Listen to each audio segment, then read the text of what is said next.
So one of the big questions as we're having all this Greece stuff going on is, why is the euro still as strong as it is? Why hasn't it fallen to parity like so many people have predicted? Yeah, I guess there's a lot of people ask that question a lot of time. Firstly, I think part of it is on your side of the Atlantic. Why is the market still pricing Fed funds at the end of next year barely above 1%?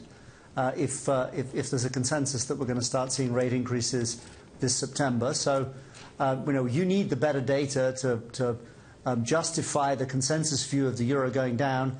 And I don't think we'll start making a move towards parity until we've started seeing Fed rate hikes. And all of those people who you and I know who think in the bottom of their hearts they're never really going to raise rates, then they have to stop thinking that. So that's part of it. Another part of it, I think, is that the euro has behaved like a risk-off currency, for want of a term. Huge current account surplus, as Japan used to have. A lot of investors who move money overseas when they feel safe. And when the world's a scary place, they look at the US and think, 2.25% yields, that's not so exciting. They look at what's happening with the oil price, and that's not so exciting.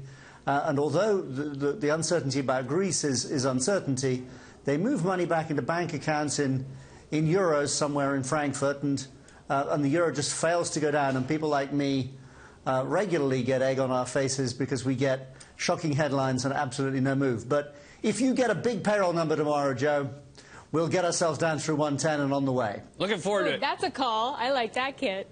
All right. So 110 if we get the big number. What's a big number real quickly? 110. What specifically is a big number?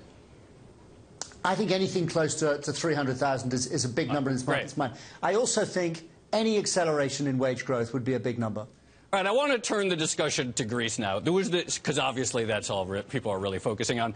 There was this tweet from Simon Nixon of the Wall Street Journal last night where he said, Varoufakis earns place in leftist history. Finance minister who in 5 months turned fastest growing Eurozone country into basket case to default to IMF.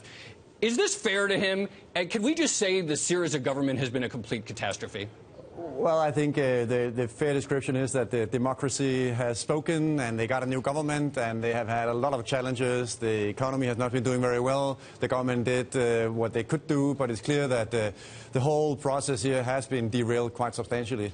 So the fear, of course, is that this will not come together as many markets have been fearing, but it's ebb and flow with news at the moment, so it's a very fluid situation where we stand right now. I want to get both of your takes. Is there any chance that Alexis Tsipras has his job in 1 week?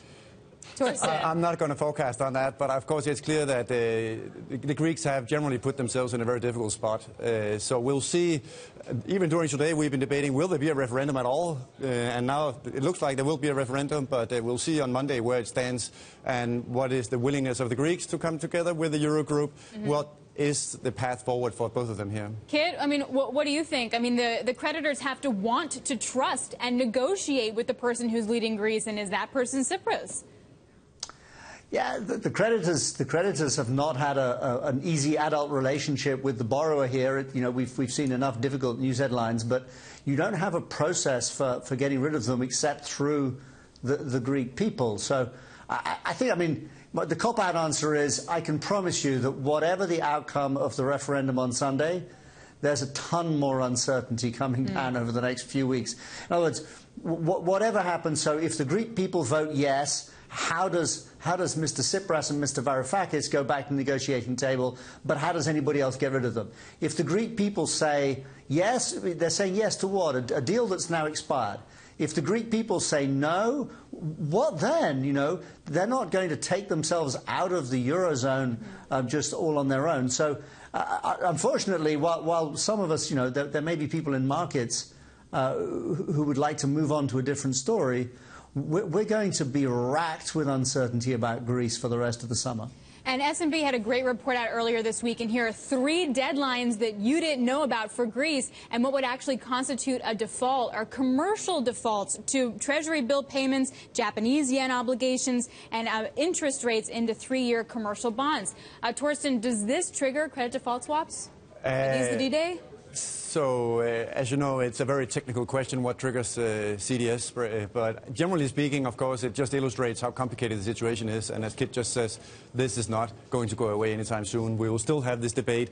Even if there is a yes on Sunday, we will still get a quite complicated situation where we need to renegotiate then and move ahead from here. Kit, so real quickly, referendum, yes or no? Yes. Torsten? I can't predict on that. I'll have to wait and see from a market perspective. I mean, my conversations like you're reporting on all day long is all about what will happen under different scenarios. But the scenarios here are, of course, very important for investors. So that's why we are debating this literally day and night at the moment.